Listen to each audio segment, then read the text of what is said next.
Siguiendo con la fe de los demonios de Fabrice Hayash, vamos ahora a concentrarnos en, estamos en el ámbito de las tentaciones, ¿no? Ya plenamente, y lo vamos a ir como desglosando o siguiendo, la exposición que él realiza para seguir descubriendo o, digámoslo así, poner al descubierto la lógica del mal, ¿no? El pecado del ángel, ¿no? El pecado del espíritu contra el espíritu.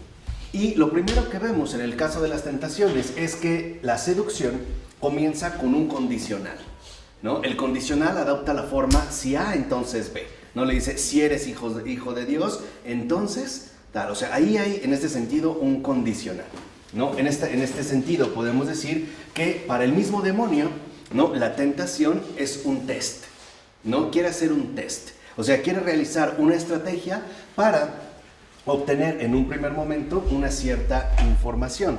¿Por qué? ¿No? Uno se podría preguntar. En primer lugar, porque el demonio sí posee un saber natural infalible.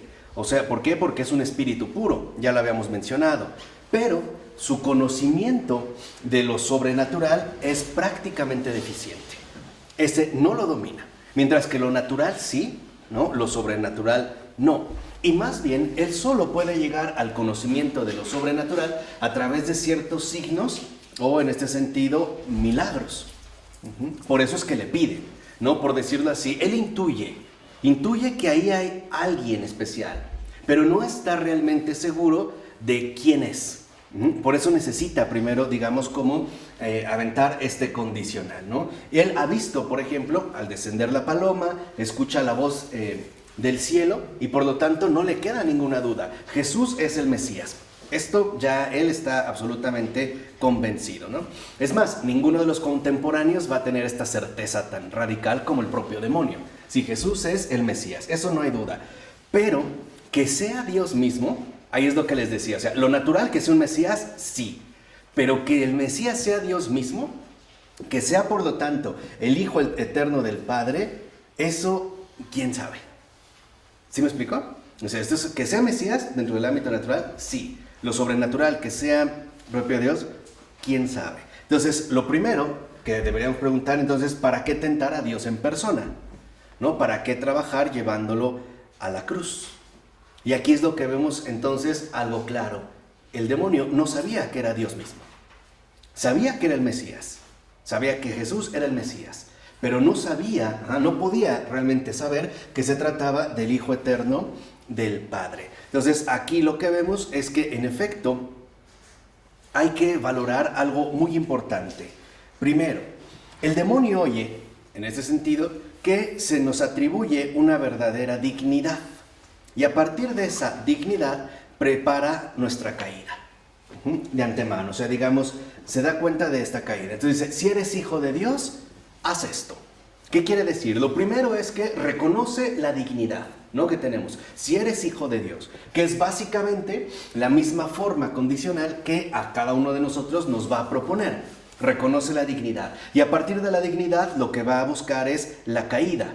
¿Por qué? Porque si le hacemos caso, o sea, si caemos en este condicional, entonces hacer eso significa dejar de ser hijo de Dios. Es tanto como decir, a ver, si haces esto, si eres hijo de Dios, entonces tal, y lo hago entonces es porque en realidad dejaría de serlo. Esa es un poco la retórica del anticristo. ¿Por qué? Porque la verdad, lo que diría más bien es, si quieres dejar de ser hijo de Dios, entonces dile a estas piedras que se conviertan en pan. Aquí está la retórica del anticristo. Lo que él hace en realidad es plantear como un desafío, si eres el Hijo de Dios, entonces tal, esa es la prueba, y si tú accedes a esa prueba, el hecho de realizarlo quiere decir que entonces dejarás precisamente de serlo. Y lo vemos claro, por ejemplo, cómo el diablo en Mateo oculta toda su estrategia hasta la última tentación, en la que ya, ¿no? Sin ocultaciones, dice claramente, todo esto te daré si te postras y me adoras. Eso es lo que busca. Es tanto como decir, si eres hijo de Dios y entonces haces esto o sigues, lo que yo te voy proponiendo, entonces terminarás dejándolo de ser. Aquí, esta es como la retórica. Entonces dice, en este sentido, para el demonio ya no tiene caso seguir fingiendo. Entonces aquí, fíjense, aquí es donde entra el punto culminante. Esta tentación dirigida a Jesús, al Mesías, de la forma condicional, en realidad tenía este contenido. Si eres el Hijo de Dios, disfrazaba aún si quieres adorar al diablo. Porque a eso es a lo que llega. En las tentaciones es lo que vemos. Prácticamente comienza, ¿no?, sugiriéndole o invitándole a que transforme, convierta las piedras en panes. Entonces, fíjense, cuál es, por decirlo así, la finalidad última de la tentación? ¿A dónde es que nos quiere llevar la tentación? ¿Al pecado? No, a la adoración del diablo.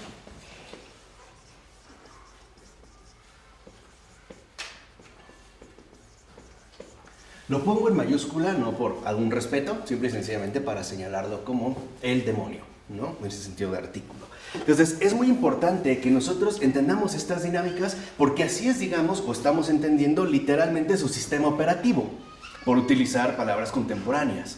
Cada vez que la tentación sugiere algo, a lo que en realidad nos quiere conducir es, si eres hijo de Dios, ¿no?, que es lo que él propone, empezando, ¿no?, por esta supuesta dignidad, disfraza más bien si quieres adorar al diablo. Porque hacia allá es precisamente hacia donde se va a dirigir la tentación. Entonces, tras la mentira se esconde un verdadero proyecto. ¿Por qué? Porque si eres hijo de Dios, aspira a abrir un nuevo mesianismo. En pocas palabras, ¿qué propone el demonio en la tentación a Jesús en el desierto? Básicamente, una salvación de sustitución. Este es, digamos, el sistema operativo. A donde va a llegar es adorar al diablo, ¿no? Ya lo vemos en la última tentación descaradamente. Ya, te doy todo esto, si te postras y me adoras, ¿no? Primero, es decir, si te lleno la barriga, si tienes poderes especiales y finalmente te llenas de riqueza, ¿no? Hacia allá es hacia donde nos va a dirigir. Pero también es verdad que estas tres tentaciones son una conspiración, conspiran. ¿Por qué? Porque buscan proponer una salvación de sustitución. Lo primero es obstaculizar el camino. Ese es, digamos, como el primer paso fundamental, obstaculizar el camino. ¿Cómo? A través de proponer una felicidad estrictamente terrestre. ¿Qué es lo que él propone? El pan, la paz y la tierra. Es decir, para el demonio, para el diablo, lo importante es no conocer más el hambre, no conocer más la inquietud de la conciencia, conquistar el mundo y sus prestigios. Eso es lo importante, nada más. Esa es la salvación de sustitución. Ese es, digamos, como el mesianismo, ¿no?, que él quiere finalmente promover. ¿Por qué? Porque a los ojos del infierno, esto es lo que realmente debería de otorgar el Mesías. ¿Qué quiere decir entonces? Que si la tentación nos va a conducir a la adoración del diablo, entonces el diablo mismo se quiere presentar a sí mismo como el verdadero Mesías. Ese es realmente el conflicto fundamental que se da en las tentaciones en el desierto. Porque lo que él, digamos, en este sentido le está proponiendo es trazar una senda de salvación distinta. Para él la salvación consiste en, vuelvo a repetir, que el hambre desaparezca, no tener inquietudes de conciencia, conquistar al mundo y todos sus prestigios. Eso es lo que a los ojos del infierno debería de ofrecer un verdadero Mesías, ¿no? Y es curioso, por ejemplo, que veamos cómo esta visión infernal, ¿no?, del Mesías aparezca, por ejemplo, en proyectos como el nacionalsocialismo. O sea, por ejemplo, con los nazis. Eran justo las líneas que también van a promover, ¿no? O incluso el experimento soviético, ¿no? Incluso, por ejemplo, los nazis, el nacionalsocialismo, hablaba de una Europa más unida donde reinaría el hombre regenerado. ¿No eran también esta sociedad sin clases, sin hambre, sin remordimientos de conciencia, etcétera, la que proclamaba el socialismo soviético? Y que estaría, digamos, ahora el Mesías era justamente el proletariado. Incluso no es este el proyecto del hipermercado, de la tecnocracia, es decir, de este sistema que busca producir un superhombre netamente pacificado. Esto es el mesianismo. Es decir, este Mesías, ahora sí lo vemos, ¿no?, que se está presentando bajo esta fórmula, nos trae una salvación. Esta es la salvación a sus ojos.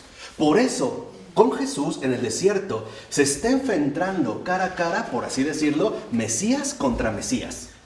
El Mesías celestial contra el Mesías infernal.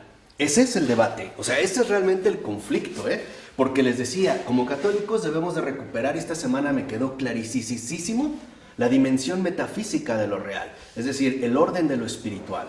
Y dejarnos ya estas limitaciones de moralismo o de corrección de comportamiento. No, en realidad hay algo más profundo aquí. ¿Por qué? Porque, por ejemplo, ¿no es esto también, vuelvo a repetir, estas líneas, la reivindicación radical que han establecido actualmente los yihadistas? O sea, al buscar establecer un Islam planetario, que justamente a través de su triunfo, o sea, de erradicar el hambre, las inquietudes de conciencia y sobre todo la conquista del mundo y sus prestigios, es lo que traería raudales las bendiciones materiales de Alá. Veamos esta línea, o sea, son como líneas mesiánicas, en pocas palabras, ya sea en el nacionalsocialismo, en el régimen soviético, en el yihadismo, etc. Se trata, en pocas palabras, de fabricar la sociedad perfecta, donde el pan, la paz y la tierra ofrezcan al hombre una felicidad de animal saciado. Y aquí está también la clave. Porque, si se dan cuenta, al estarse enfrentando el diablo ante el Mesías, ¿no?, y él está ahora proponiendo otro mesianismo, también deja entrever su visión antropológica de nosotros, de los hombres, de los seres humanos.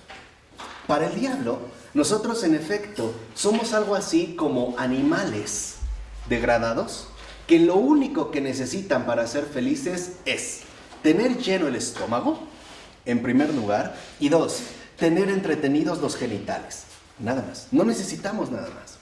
No necesitamos el reino de los cielos, no necesitamos otras cosas. Con eso basta. Con llenar el estómago y con tener, les vuelvo a repetir, ¿no?, contentos a los genitales. No es casual también que nuestra cultura contemporánea ponga tanto énfasis, por ejemplo, en la cuestión alimenticia, en la satisfacción del estómago, en la producción e incluso hiperproducción de elementos cada vez más sofisticados. Por no hablar ya de la cantidad tan impresionante de productos sexuales, es decir, que están relacionados con la genitalidad, ¿no?, por mencionar nada más un aspecto. Así que entonces vemos cómo para ello hay que eliminar todo lo que es impuro, débil o deforme. Y principalmente a los que predican un gozo más universal y más profundo. Nada más. Esos no nos sirven para nada. En pocas palabras, ¿no?, en este sentido. Para el partido de la paz mundana, eso es lo que busca, ¿no? La salvación para el demonio es la paz mundana, dijimos, ¿no? La paz mundana, que se reduce básicamente, ¿no?, al estómago y a los genitales. Por eso empieza hablando del estómago el demonio, ¿no? La paz mundana, o para el partido de la paz mundana, sus peores enemigos son los apóstoles de la bienaventuranza. ¿Por qué? Porque los apóstoles de la bienaventuranza lo que hacen no es negar el estómago, es reconocer que hay un alimento celestial que es infinitamente mayor que el alimento que nosotros de hecho ciertamente necesitamos, pero que no nos satisface. Digamos, sería como un partido de conflicto, ¿no? Entonces, cuando nosotros pensamos, y ha sido una línea teológica tradicional, y aquí hay que entender de verdad lo que una vez les dije en una clase de Florensky, los nuevos santos ya están aquí, y nos va a costar trabajo irlos asimilando sobre lo que van sugiriendo, porque la gracia de Dios no se digiere en automático, precisamente porque es de Dios. Por eso a lo mejor muchas afirmaciones de Ayash nos pueden resultar como revolucionarias, pero algo es cierto, están a la luz de la verdad. No son inventos ni mucho menos. Por eso les decía, cuando por ejemplo ya nos hemos acostumbrado a que la teología nos ha dicho que el demonio lo que quiere es precipitarnos a las llamas del infierno, ¿no?, Lo que debemos saber es que sí, pero no hay que ir tan rápido. ¿Por qué? Porque la tentación no nos invita directamente al mal, porque eso sería algo demasiado grosero. Más bien pretende mostrarnos lo mejor. O sea, ¿de qué quiere convencernos el diablo? De que lo que él nos propone es lo mejor. Que en pocas palabras, lo que él nos ofrece, el pan, llenar el estómago, tener muy contentos nuestros genitales y alcanzar la paz mundana, etc. Eso es lo mejor. No lo que el otro Mesías, Jesús de Nazaret, el hijo de María y de José, nos ha venido a promover. Nos ha venido incluso a regalar. Sin ningún tipo, vamos a decirlo así, de contrapago, ¿no? Sin ningún tipo de endeudamiento. Simplemente es una salvación gratuita. Entonces, en pocas palabras, para el diablo es fundamental que entendamos que esta paz mundana y su mesianismo es lo mejor. De eso es de lo que nos quiere convencer, que esta paz mundana es literalmente lo mejor. No lo que el otro, ¿no? Lo digo a propósito, en el sentido ambiguo, no lo que el otro o el totalmente otro nos ha venido a comentar. Por eso, él lo que busca en un primer momento es que abandonemos las ilusiones y empleemos eficazmente todas nuestras fuerzas para mejorar el mundo. Y aquí está un rasgo fundamental. Para la lógica del mal, dentro del pecado del ángel, la fe de los demonios, lo mejor es mejorar el mundo, no pensar en el cielo. No sé si me explico. O sea, no es la invitación al infierno directamente, no. Simple y sencillamente, todo se tiene que reducir al aquí, a la ahora. Es decir, al ámbito de la inmanencia. No puede haber ciertamente una trascendencia. Entonces, lo que siempre nos propone, y por eso la tentación o lo infernal puede llegar a resultarnos ciertamente atractivo, o por lo menos, ¿no? Si nos puede llegar como a seducir, es un contraparaíso. En realidad, este Mesías lo que trae consigo es un contraparaíso.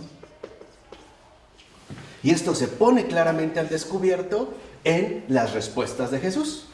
Cuando quedémonos en la primera que estamos, en la del pan. Si eres hijo de Dios, ¿no? Si eres tú el hijo de Dios, dile a estas piedras que se conviertan en pan. ¿Por qué? ¿Por qué le dice directamente si eres el hijo de Dios? Porque ya sabe que es el Mesías. Lo que no sabe es si es Dios mismo.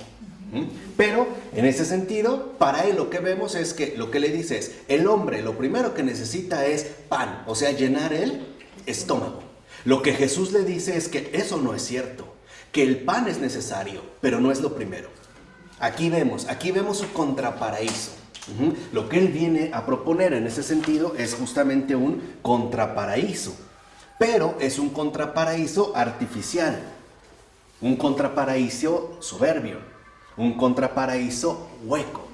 De hecho, lo que el diablo en realidad quiere no es que vivamos atormentados en el infierno. Ya quítense un poco esta idea barroca. No.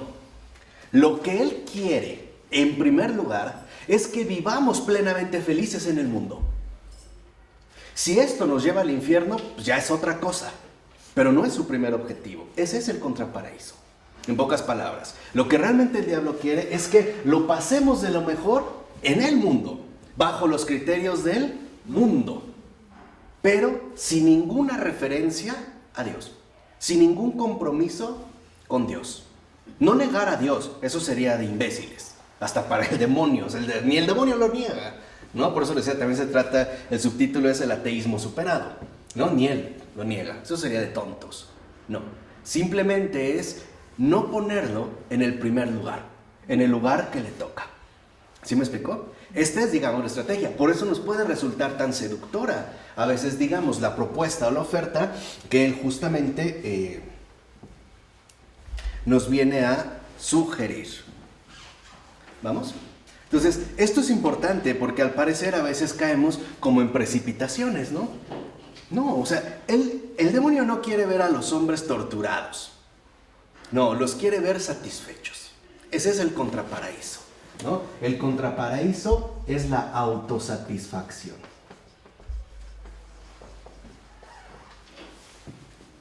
Por ponerlo en un sentido quizá un poco irónico, el demonio lo que quiere es que nos vayamos bien satisfechos, con el estómago lleno al infierno, eso sí, pero contentos, ¿no? Llenos, como animales saciados. ¿No es esto lo que tú querías? ¿No era esto lo que tú querías? ¿La gran vida, el prestigio, la fama? ¿No era esto lo que tú querías? ¿Experimentar cada vez cosas más placenteras y exóticas? ¿No era esto lo que tú querías? ¿La estimulación sensorial que te daban las drogas? ¿No era esto lo que tú querías? ¿El tener a la mujer que se te placiera? ¿No era esto lo que tú querías? ¿Tener poder y riqueza? ¿No era eso realmente lo que querías? ¿No era eso lo que aspirabas? Era eso, ¿no, Dios? Ese es, en este primer sentido, el contraparaíso. Así que entonces, lo que vemos, y en este sentido, digamos, muy importante, es que estamos ante algo muy peculiar que debemos aprender a reconocer de manera muy concreta. Vuelvo a repetir, entender, hay que actualizar nuestro software para estar al día con este sistema operativo, ¿no? Que parece nos lleva como mucha ventaja. Ahora, por ejemplo, Dostoyevsky creía, ¿no? Que el catolicismo romano había vendido a Cristo a cambio del reino de la tierra. Y eso lo escribe en el diario de un escritor, ¿no? Que era como el reclamo de Dostoyevsky hacia la iglesia romana. Por ejemplo, Dostoyevsky creía que el Papa se tenía por César. Y perdía de vista Dostoyevsky que el pontificado supremo era el extremo más afilado de la encarnación. O sea, el contrapeso de carne para toda ideología, que es siempre como la parte, en este sentido, concreta. Lo cual empuja a los fieles no solo a pegarse a una doctrina, o sea, no solo tener una congregación, sino ante todo una comunión con otra persona igual de carne y hueso, y que también tiene un rostro y una historia. Y perdió de vista que el amor de Dios no se puede disociar del amor al prójimo, y que además la voz de Cristo, del Cristo Maestro, debe oírse en la voz de un prójimo magisterial, al que precisamente nosotros llamamos el Santo Padre. Ahora, lo que sí es cierto es que estas tres tentaciones que hemos estado mencionando no solo se presentan, por ejemplo, en el caso de los ateos o de los no creyentes. ¿Por qué? Porque no son solo estas tres tentaciones, no son solo algo exterior a la iglesia, la asedian desde el interior. En pocas palabras, las tres tentaciones anuncian tres desviaciones internas, tan internas, ¿no?, que parecen confundirse con la recta doctrina. Piensen, por ejemplo, y esta es la desviación sutil, por ejemplo, de la teología de la liberación. Es justo lo que promulga. Antes del pan celestial, antes del sacramento, el pan material, ¿no? Ahí lo vemos. Por eso muchos de los sacerdotes que se alinean al partido, ¿no?, a los partidarios de la paz mundana, ¿no?, a este partido, dicen, no, realizar los sacramentos es inútil. Primero hay que luchar por nuestra tierra, ¿no?, alcanzar la paz por los medios más eficaces, llenar los estómagos y después, probablemente vengan los sacramentos. Pero si lo ven, en pocas palabras, para ellos el cielo no es lo primero, es lo mundano. No es lo inmaterial, sino lo material, ¿no? Aquí digamos, se perciben estas tentaciones. Ahora, por ejemplo, ¿qué nombre le podemos dar a estas tres tentaciones, por ejemplo, interiores? Uno, humanitarismo o quietismo. Humanitarismo, quietismo y evangelismo. O sea, el activismo misionero, que a mí es el que más me molesta, el último. Pero bueno, vamos a ir viendo a qué se refiere. Dice, ¿por qué? Porque estos tres, el humanitarismo, el quietismo, déjenme apuntarlos aquí. El humanitarismo, el quietismo y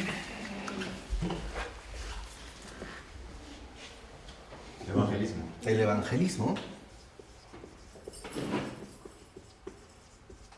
o el activismo misionero pervierten tres aspectos esenciales de la vida cristiana.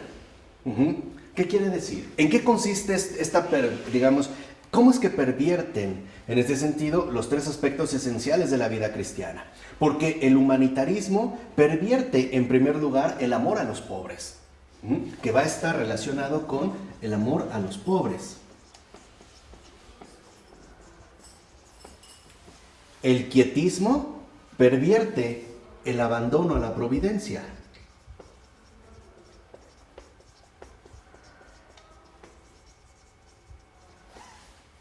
Y el evangelismo pervierte el anuncio de la buena noticia, ¿no? Literalmente lo que pervierte es el anuncio del evangelio,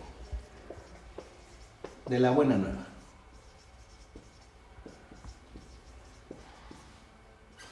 ¿Qué pasa, por ejemplo, en este caso? Claro, en primer lugar, el humanitarismo pervierte el amor a los pobres porque se opone literalmente o es contrario al, digamos, entre ellos, más bien, hay como una pugna. ¿Por qué? Antes de pasar, digamos, como a definirlos. En primer lugar, porque para ellos lo fundamental es que hay como una oposición interna que los va desgarrando. Por ejemplo, el humanitarismo es contrario al espiritualismo, ¿no? Lo que busca es usar todos los medios eficaces para satisfacer las necesidades materiales concretas de la gente. Y su activismo se opone al activismo misionero. ¿Por qué en este sentido? Porque estas tres, digamos, perversiones tienden a desgarrar a los cristianos entre ellos y en ellos mismos. Porque rompen el equilibrio fundamental entre la naturaleza y la gracia, entre la acción y la contemplación. Vamos a detenernos un poquito en eso. Lo que vemos es que, por ejemplo, demostrar el amor a los pobres es entender que muchas veces la acción tiene que verse sustentada por la contemplación y no por un mero criterio humano, no por un mero activismo dado. Claro, les queremos llenar, por ejemplo, a los pobres el estómago. La pregunta es, ¿de verdad esa es su única carencia? ¿O son sus carencias más importantes? No creo. Podemos dar despensas, podemos mandar, incluso como lo hace el humanitarismo contemporáneo, cuando hay algún tipo de adversidad, por ejemplo, con el medio ambiente, se mandan despensa y la gente, claro, va y quiere ayudar y cooperar, ¿no? Este es el humanitarismo. Y agua embotellada, y latitas de atún, y no, cosas no perecederas, claro, ayudamos. La pregunta es, ¿realmente ayudamos? O sea, ¿realmente esas son sus necesidades fundamentales? Aquí hay un problema, si lo ven, o sea, falta la contemplación. Claro, queremos hacer la acción, pero ¿sin la qué? Sin la contemplación. Esto es algo fundamental, porque si no, literalmente nos vamos trastornando. Y esto es fundamental. Lo primero es entender, a la luz de la contemplación, qué acción es la que se hay que realizar. Y es lo que vemos, ¿no? También digamos, desgarro entre la naturaleza y la gracia, porque la gracia no pervierte la naturaleza, la plenifica, no la echa a perder, por decirlo así, no la estropea. Y esto es algo primordial. Lo mismo en el caso del quietismo. El quietismo es el suponer que entonces no debemos hacer absolutamente ¿qué? Nada, quedarnos estancados. Y esto no es así. El abandono a la providencia no es quietismo, es disponibilidad permanente. Es estar dispuesto, ¿no?, a moverme, a recibir, a hacer e incluso a dejar de hacer, según me lo vaya indicando la cuestión de la providencia. Y en el caso del evangelismo, lo que vemos es que se busca anunciar, claro, el evangelio. Y por evangelio entendemos la ley escrita, la escritura, pero sin contemplación. Es decir, a final de cuentas, sin gracia. Y esto es, a mi entender, lo más delicado. Sin amor. ¿Por qué? Porque finalmente un cristianismo sin misterio es una doctrina humanitaria. Nada más, no hay amor, no está la verdadera caridad. Porque la caridad, que es Dios mismo, trasciende nuestros propios criterios humanos de apreciación. Y esto es algo importante de realizar, ¿no? Entonces es, digamos, como vital que entendamos ello precisamente para no caer precisamente en estas tres tentaciones interiores. Y hay que comprender cómo también se establece, por lo tanto, un falso diálogo, ¿no? Volvamos al caso de la tentación. Si eres el Hijo de Dios, di que estas piedras se conviertan en pan. Vean, ¿No predica la iglesia la opción preferencial por los pobres?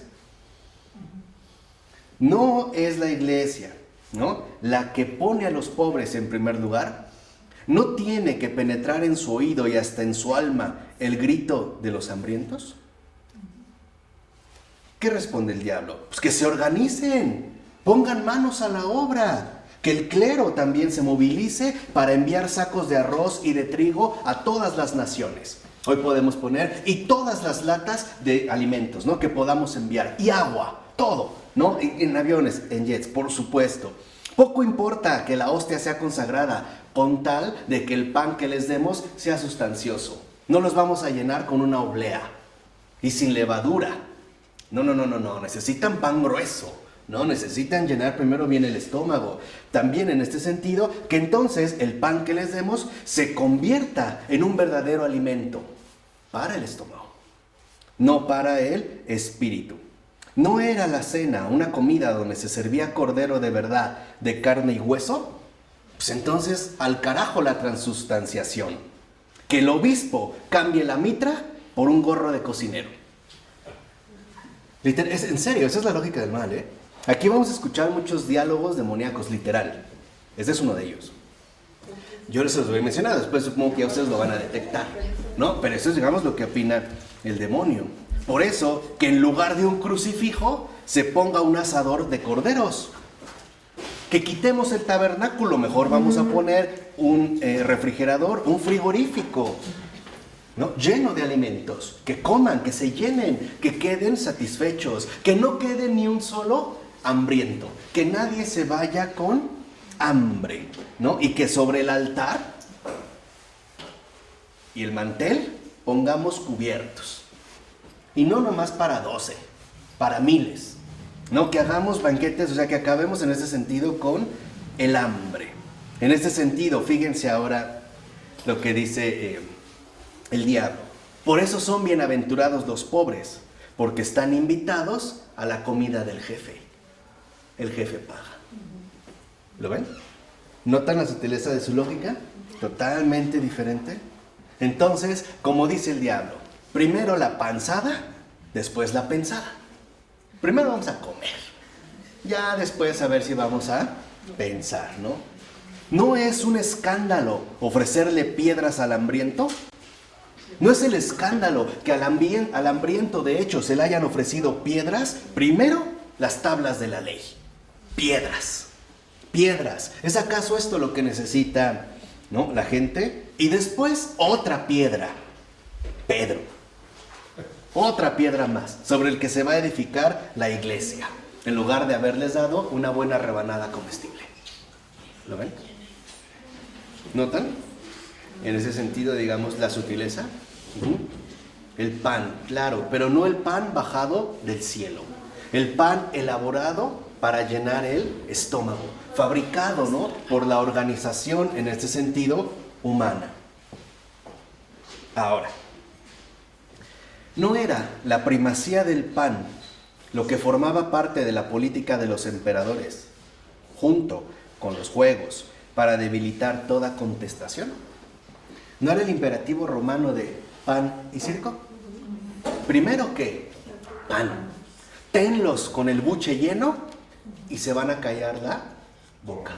Van a estar felices y contentos. Que abran los graneros. Por eso muchas de las rebeliones, por ejemplo, que se daban en el Imperio Romano, se sofocaban a través de ofrecerles, por ejemplo, trigo o granos. Simple y sencillamente comida, ¿no? Este era, digamos, el punto. Entonces, por ello, no es casual, dicho sea de paso, que al diablo en tiempos antiguos, ¿saben cómo se le llamaba?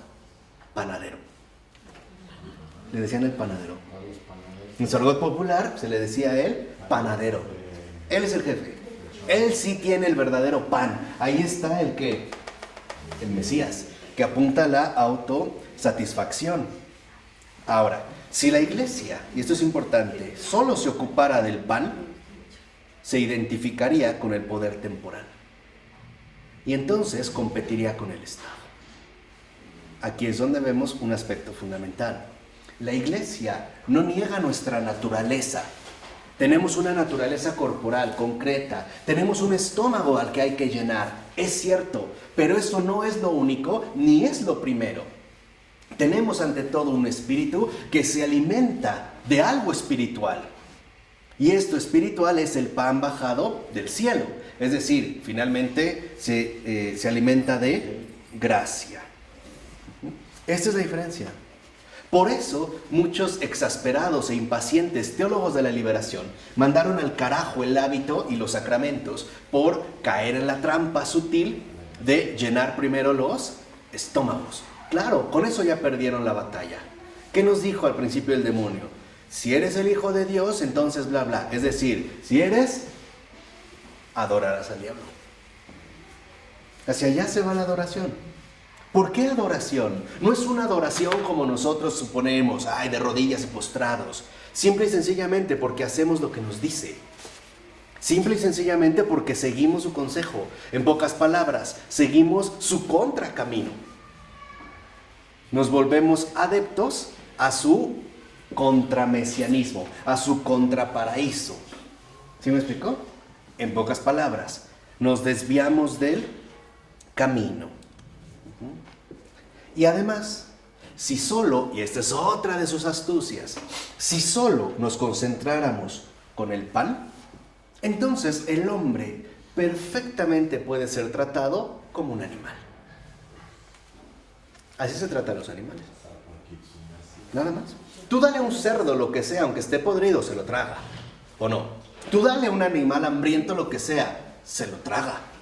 Entonces, si solo nos quedamos en el pan, nos volveríamos como animales. ¿Y esto a qué nos invitaría? Nos invitaría a denigrarnos y además a tener que trabajar para producir más alimento. ¿Se dan cuenta de la astucia? Claro, ¿quieres más? Finalmente trabaja ¿qué? Más. ¿No es la dinámica de muchos de nosotros en el mundo contemporáneo? ¿Trabajar más? ¿Quieres más? Trabaja más. ¿Quieres comer más? No duermas. No duermas. Es más, yo he escuchado tristemente a gente que me dice, ojalá el día tuviera 30 horas. No, hombre, 24 no me alcanzan. Tentación diabólica. Ya están en la adoración del diablo. ¿Por qué? Por algo muy sencillo. Entonces, ya no hay Shabbat. Ya no hay descanso. Ya no hay recogimiento. Todo va a estar quedado, digamos, determinado por nuestro propio activismo. Por ello debemos entender que la iglesia lo que nos dice es, claro, nosotros tenemos un cuerpo, sí, pero este cuerpo también es espíritu. Es espíritu. Y en este sentido está tejido de palabras. Tiene necesidad, por tanto, nuestro espíritu de palabras, de diálogo. Y por lo tanto, tiene en primer lugar necesidad de este alimento, el alimento de la palabra. ¿No? ¿Cuántas veces lo que necesitamos es una sola palabra de cariño? Una palabra de aliento. A ver, para que vean un poco la situación ridícula. Suponte que acabas de atravesar una tragedia. Te acaban de decir que tus 3 niños murieron en un incendio por un accidente. Y llegas con el dolor y te digan, no te preocupes, vamos por unos tacos de bistec. Con eso se te quita. No. ¿Verdad que no? No checa, ahí el estómago no tiene ninguna función. Si alguna vez hemos estado realmente tristes, creo que podemos entender cómo ni hambre nos da. ¿O sí? Yo no me imagino una persona que está sufriendo el fallecimiento de un ser querido y yo llego ofreciéndole una hamburguesa doble carne. Aquí está tu felicidad. No, pero nos hace perder de vista el sentido. Pero si le das un abrazo, cambia. Claro, porque es una expresión. No, es un gesto, finalmente es una palabra. Entonces, claro, ¿estamos llamados a multiplicar los panes? Sí, pero será siempre para hablar del reino. Y esa es la diferencia. En pocas palabras, ¿para qué comemos? Para trabajar para el reino. Para eso comemos. Para eso se nos dio el pan. Para finalmente hablar del reino. ¿Qué responde el diablo? Lo espiritual. Claro, tienes toda la razón. ¿Cómo no se me había ocurrido? Vaya que me es familiar lo espiritual. ¿No soy yo mismo un espíritu puro? De hecho, soy fanático de los espiritualismos. Le encantan al demonio los espiritualismos. Vean, ahora se va por el otro lado. Claro, estos espiritualismos que en efecto se van a olvidar de la realidad concreta de toda la creación, ¿no? Dice, a partir por eso de este momento, yo propongo una vida completamente aligerada del peso de la carne. Si eres hijo de Dios, ya pasó a la segunda tentación. Puro espíritu. El cuerpo no sirve ¿qué? Para nada. Por eso, si eres hijo de Dios, aviéntate hacia abajo. Tírate. Porque tu cuerpo no sirve ¿qué? Para nada. Aligérate. Eres espíritu. Y eso es lo único que importa. Porque además está escrito: a sus ángeles te encomendará y en sus manos te llevará. Entonces, esta tentación, por ejemplo, llevada a su extremo, podría justificar como algo muy benéfico el suicidio. Por supuesto. ¿Cuántos no han experimentado que la vida es una carga? Y que hay que destruir esto para liberar mi alma, ¿no? Y llegar finalmente a ese nivel espiritual de liberación. Por eso dice, sí, abandónate a la providencia divina. Dios es bueno para todo. Y en tu espiritualismo, por ejemplo, enciérrate y elévate, aíslate. Por ejemplo, no escuches al pobre que llama a tu puerta. No. Eso no es fundamental. Tú concéntrate en tu propia pureza. Reza mucho, que te salgan callos en las rodillas. Desgasta tu cuerpo, maltrátalo. Un ángel o un cuervo, ya, lo irán a alimentar. Haz oración y no hagas nada más. Ahí está el quietismo. Ahora todo es pura ¿qué? Oración. Les decía, me dispongo a rezar mi coronilla del Señor de la Misericordia que diario no me falla. Entonces voy a empezar y sonó el teléfono y me enojo. Ese es el espiritualismo. Ese es el quietismo. Eso es lo que le encanta al demonio, ¿eh? La autoexaltación espiritual, ¿no? Dice, no hagas nada más. Ahora sé María, que se pone a los pies de Jesús y desprecia a Marta, que está toda agitada en el servicio. No, hombre, mira, tú eres diferente. Deja a los imperfectos el cuidado de la materia. Deja a los imperfectos el forraje de las vacas, el pasto de los corderos, que valen o huyen. Tú concentra toda tu atención en tu vida interior. ¿No les parece mucho? ¿No les suena muy familiar con ciertas prácticas del budismo y del Feng Shui? Busca en tu interior, mentalízate. Ahora dicen en tu poder mental, ¿no? Métete en tu interior, pon en blanco tu mente. Esa es la expresión diabólica preferida del diablo. Exacto. Hay que llegar a poner la mente en blanco. No pienses en nada ni en nadie. Por eso es importante, extiéndete. Es más, utiliza posturas de gran elevación. ¿Te gusta la flor de loto? Elévate. Cuando hay miles de personas muertas de hambre esperándote. No te preocupes, eso no es importante. Tú elévate. Pon justamente la mente en blanco, ¿no? Concéntrate, ¿no? Hoy hasta nos dicen, cierra los ojos y respira, ¿no? Concéntrate. La mente en blanco, el puro espiritualismo. Dice, olvida todas esas mezquinas obligaciones cotidianas que son la evidencia de la gente mezquina. No, tú estás hecho para tareas más elevadas. Eres un hijo de Dios. Por eso, prepara tus plumas, aviéntate al vacío, deja el plomo a los demás. ¿Ven lo que está en juego en la segunda? ¿Cuántos de nosotros no hemos incurrido en eso también? ¿Cómo? Cuando hacemos que... Cuando empezamos a sentirnos muy espirituales y queremos realizar obras, por ejemplo, de gran, según oración o meditación o contemplación, a través de aislarnos de los demás. Dedicar horas y horas a la oración y a la meditación, incluso a la profundización en las escrituras, pero a costa de darle la espalda al prójimo y de hecho a la creación entera. Esa es la tentación del aislamiento, que puede ser muy común en el mundo y en un monasterio, ¿eh? Yo creo que es más radical en el monasterio, porque a final de cuentas uno está llamado a crecer más, ¿no? Mucho más. Pero esto es algo realmente muy delicado.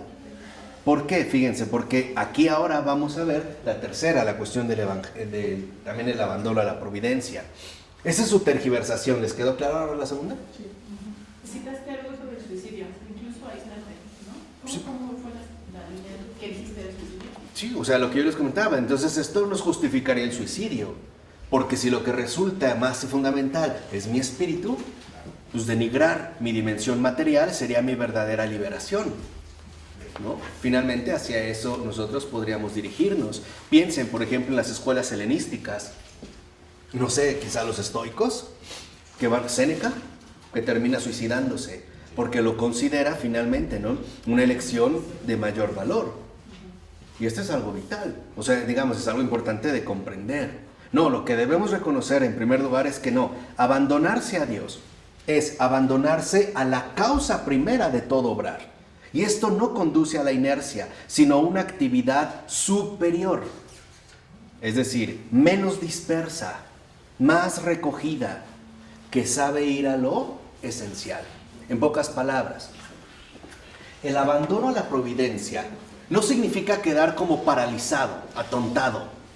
No, significa concentrarse únicamente en lo esencial. Si lo esencial en este momento es comer una pizza, esto es lo esencial. Si lo esencial es celebrar la misa o la celebración litúrgica, esto es lo esencial. Si lo esencial es acostarme con mi esposa, esto es lo esencial en el matrimonio. Por eso, ojalá veamos la obra de Ayash, creo que es la gran revolución intelectual que tanto necesitábamos, ¿no? Después de tantos apóstatas como Nietzsche, Heidegger y otros que a lo mejor ni menciono. Por fin alguien dijo sí, me rifo, me discuto. Por eso él decía en una de sus frases que para los casados, para subir al cielo, primero tienen que acostarse bien con su esposa. Y es cierto, si uno lo piensa. Porque también ahí hay unas formas de este falso espiritualismo, ¿no? Este falso abandono a la providencia. No es que vamos a vivir como hermanos. No, son esposos, no son hermanos. No pueden hacer eso. Eso es destruir, desfigurar el sacramento. Les dijeron, los declaro marido y mujer, esposo y esposa. No les dijo, jueguen a la casita. Son hermanitos. No, no, no. Y esto puede ser algo delicado. Esta es también una tentación tan fuerte que, por ejemplo, San Luis Rey la padeció. No quería ya tocar a su esposa. Y cuando tenía que tener un encuentro para cumplir con sus deberes conyugales, quería que su confesor estuviera ahí al lado. Y le dije, ¿estás loco? Hombre. Sí, pero hay matrimonios católicos muy elevados que escogen la castidad como opción, pero siguen viviendo como esposa y mujer, no como hermanos. Yo no estoy de acuerdo. Bueno, pero sí existe. Sí los hay. Yo no estoy de acuerdo. Testimonios Sí. muy buenos y hasta más hablan de que su amor haya crecido más. Seguramente, bajo las circunstancias. Sí, pero cuando nació y bien guiados. Si bien guiados se puede vivirlo muy bien. Sí. Sí, pero no como hermanos. Ellos no hablan de que ya son como hermanos. No, siguen esposa y mujer, pero toman la castidad como opción de vida. Claro. ¿Sí? A lo que sigue lleva Cristo en el medio. ¿Sí? Entonces no es algo a ciegas, ¿no? Sí. Yo aquí sí sigo a Yash y yo también soy ultrasexista. Porque hoy con estas cuestiones de espiritualismo como todas engañosas, es muy fácil caer en trampas. Por ejemplo, el matrimonio que dice, no, claro, es que ahora decidimos dormir en habitaciones separadas para dedicarnos a la oración. Eso es diabólico, porque está rompiendo la unión conyugal que Cristo ha querido instaurar. No quiere que se edifique la iglesia. Además, que ni siquiera engendren, que no se vea la fecundidad, por ejemplo, en efecto, que el Señor puede llegar a depositar en un hombre y en una mujer. ¿O qué no una familia, un matrimonio, no es un semillero de santos? Pero ¿y si no hay semilla? No, pero vayan por la pureza, ¿no? Les digo, vivimos como hermanos. ¿Qué es eso? Es lo que les decía, es como si yo a mi niña le dijera, no soy tu papá, soy tu amigo. ¿Qué es eso? ¿No? A mi esposa, no soy tu esposo, soy tu amigo. ¿Cómo? ¿No? ¿Cómo? Oye, eso está realmente muy raro. Pero bueno, es muy importante porque, fíjense, porque dejarlo actuar no es no hacer nada. Eso es el abandono a la providencia. Y este es un aspecto fundamental que sí me interesa que comprendan muy bien. El abandono a la providencia es algo objetivo, no es subjetivo. El problema con nuestra modernidad es que todo lo referimos siempre en términos subjetivos. O sea, pensamos que para obtener algo, ok, lo tengo que realizar. No, abandono a la providencia es dejar actuar a Dios. Este es el abandono a la providencia. Y este dejar actuar, pues es yo estar en la disponibilidad para estar atento a todo lo que el Señor va realizando. Imagínense cómo alguien me avienta una pelota de béisbol. Pues tengo que usar el guante, ¿no? A cachar la bola. La bola se me aventó, la tengo que agarrar. No es nada más quedarme como tonto, a ver cómo pasa o me pega. No es esto. O sea, el abandono a la providencia significa dejar actuar a Dios. Y por eso también, ¿qué le responde Jesús en la segunda tentación? No tentarás al Señor tu Dios. ¿Por qué? No harás como si siendo el Creador no debiera obrar por medio de ti, su criatura. Eso es lo que le responde Jesús al contraparaíso. Literalmente en las tentaciones se están enfrentando los dos grandes mesías, el celestial y el infernal.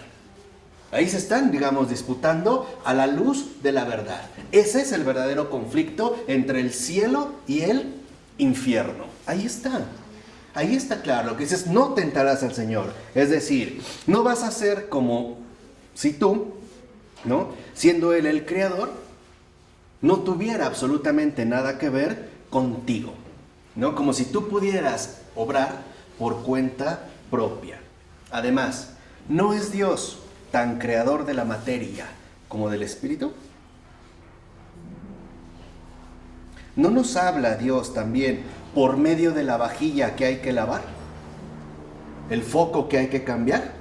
¿El bebé que hay que limpiar? ¿El piso que hay que pulir? ¿La acera que hay que barrer? Si todo eso se hace con amor.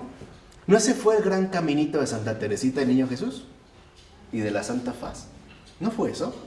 ¿O a poco fue realmente las grandes elevaciones espirituales? ¿Cómo se santificó Santa Teresita? A través de esas cosas concretas donde hablaba Dios. A lo mejor algunas de sus hermanas carmelitas, muy devotas de la elevación espiritual, preferían irse a encerrar, en la contemplación. Ella decía, bueno, ¿y quién va a barrer? Las hojitas, ¿no? Pues yo. Lavar los platos, no, esto no es para mí, yo quiero elevaciones profundas, ¿no? Porque eso es arrogancia. Finalmente es como el gancho del espiritualismo, ¿no? Entonces, aquí hay algo muy importante y lo dice también Ayash. Los verdaderos beatos, los santos, no tienen alas, pero tampoco tienen el culo de plomo. Y esto es cierto. O sea, si uno lo piensa en sentido directo, es así. En pocas palabras, su contemplación sobreabunda en apostolado. Eso es lo importante. El primer apostolado es la contemplación. De ahí vendrá la acción. O sea, antes de servir, hay que ponerse en oración. La raíz es la oración. Y ese se dará en la cuestión del apostolado. Y el apostolado no puede ser un programa definido. No. Es un diálogo en libertad permanente. Es un sí, un no, tal vez, quién sabe, ahorita sí, ahorita no, vas, acelera, distingue. Pero no es un programa, no es un itinerario. No es mi regla, de tal hora, tal cosa, como una programación televisiva, ¿no? Programa de tal a tal, no es así. Con el Señor es literalmente un riesgo en libertad. Es un seguimiento de una voz. Sí. El programa viene de la voz. Claro. O sea, hay un programa. Sí, pero no es Viene de fijo. arriba. A lo que voy, no tiene una fijación así de tal. Viene O sea, de arriba. es como si yo dijera, a ver, voy a hacer una obra de caridad, voy a visitar a un enfermo, pero nada más de 5 a 5:17, porque tengo 3 minutos para cruzar la calle y visitar al otro de 5:20 a 5:23. Y le voy a dar una taza de leche. No es así. O sea, eso es lo que quiero que entiendan. Es en cuestión de libertad. Es apertura al infinito. Claro, y esta apertura es una respuesta finalmente libre. ¿Por qué? Porque la caridad que hace amar a Dios es la misma que hace amar al prójimo. Y el prójimo está llamado a ser un Dios por participación. O sea, está llamado finalmente a ser un Dios por participación. ¿No es esto lo que experimentó en carne propia Teresa de Calcuta cuando descubrió a Jesús disfrazado del más pobre de entre los pobres? Sí. ¿No es ese el carisma radical de las misioneras de la caridad? ¿Cómo empieza su itinerario las misioneras? Oración, 1 hora. Después todo lo que el Señor pide. Y al final, oración. Ese es su itinerario. No hay como una cuestión netamente en este sentido fija. Entonces, como ahora Jesús, si lo ven, está ya Jesús destruyó el humanitarismo, la tergiversación, el quietismo, pero falta el ¿qué? El evangelismo. Viene la tercera. ¿Qué responde el demonio? El apostolado. Es verdad. Sí, que se anuncie el evangelio. Vamos, corran por el mundo entero a proclamar vuestro hermoso reino. Hablen del cielo a todas las personas. Pero no se olviden que soy príncipe de este mundo. Yo soy máster en marketing. Tengo PhD, doctorado en propaganda. Soy experto internacionalista en mensajes subliminales. Y soy el más perfecto en fascinación publicitaria. Necesitan de mí. Esa es la tentación, una de las tentaciones diabólicas que padeció Teresa de Calcuta. En un momento, ella era muy asediada por reporteros y por lo tanto con personas que tenían muchos intereses de por medio. Entonces a ella le sugirieron mucho tiempo que se dedicara a hacer una gira mundial con todo el marketing necesario, la publicidad, etcétera, en una campaña contra la pobreza. Y ella nunca aceptó.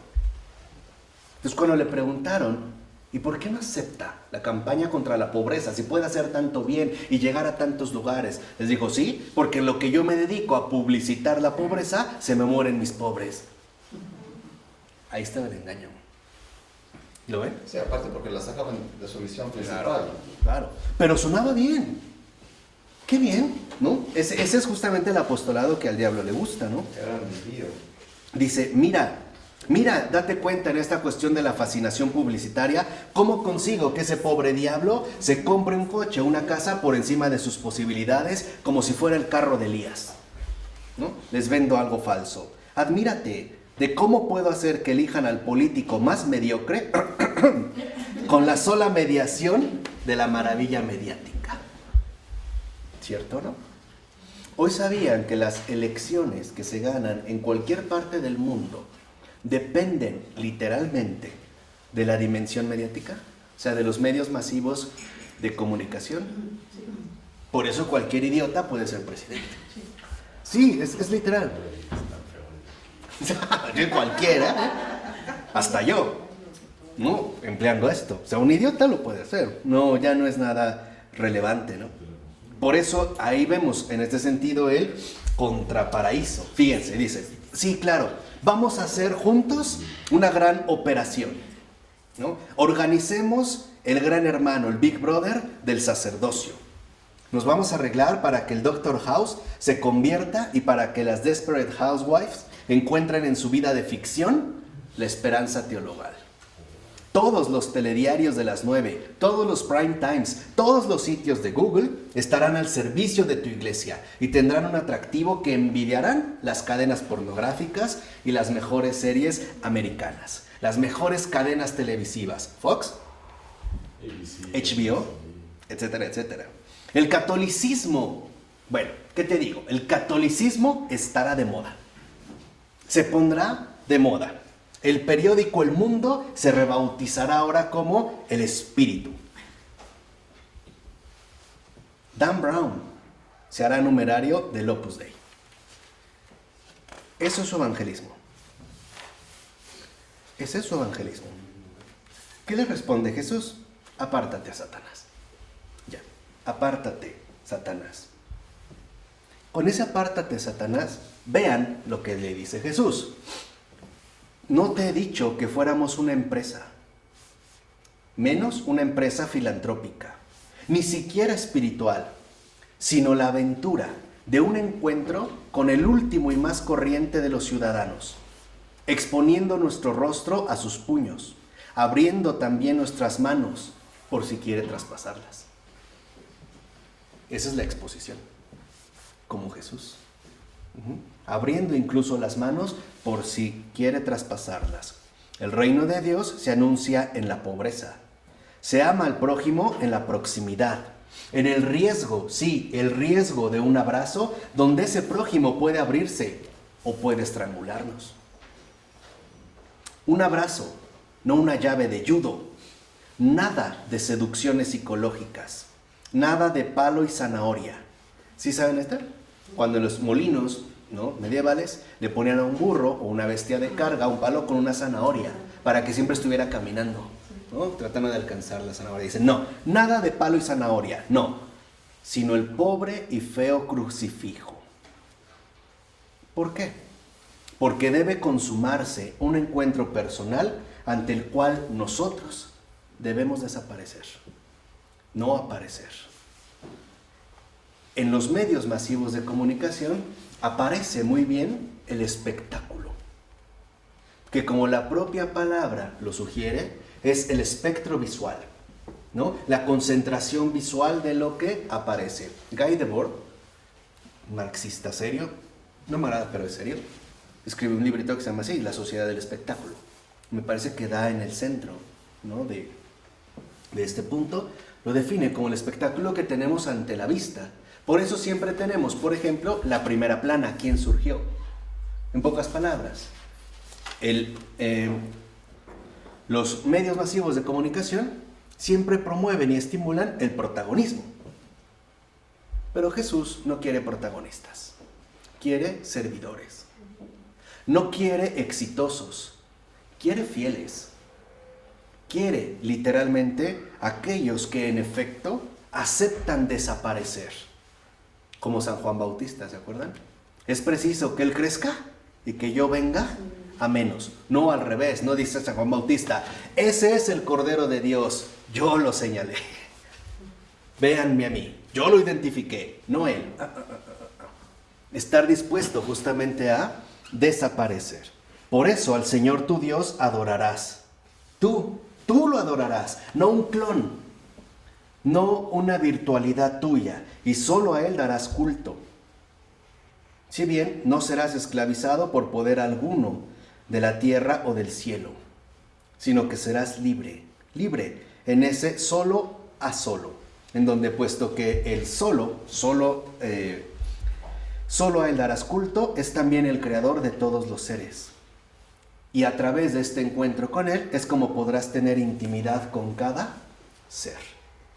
Esa es una de las cuestiones también más riesgosas que tenemos en el caso del evangelismo, porque se hace literalmente una campaña de propaganda. ¿Me explico? Sí. Pero ahí no hay manos. Por ejemplo, pensemos cómo funciona nuestra cultura tecnocrática de estos tiempos. Yo puedo tener una videollamada, pero si entramos en una discusión, quizá el mayor riesgo que corra es que se desconecte o que me cancele la llamada. Todo al alcance, ¿se acuerdan lo que hablamos de la clase pasada?